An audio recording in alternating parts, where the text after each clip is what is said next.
Përshëndetje. Qeveria shqiptare po ndërton një tjetër mekanizëm të shtrenjtë propagande dhe klientelizmi me emrin Banka Shqiptare e Zhvillimit, ndërsa qytetarët dhe bizneset vijojnë të përballen me taksa të larta, mungesë financimi dhe ekonomi të rrënuar.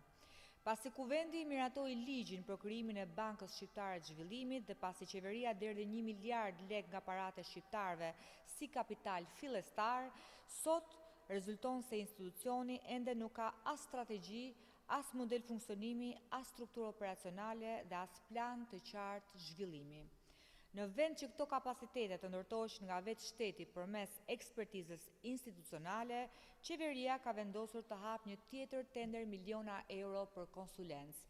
3.3 milion euro do të shpenzohen për një kompani private e cila do të hartojë dhe konsolidojë kuadrin institucional, strategjik dhe operacional të bankës.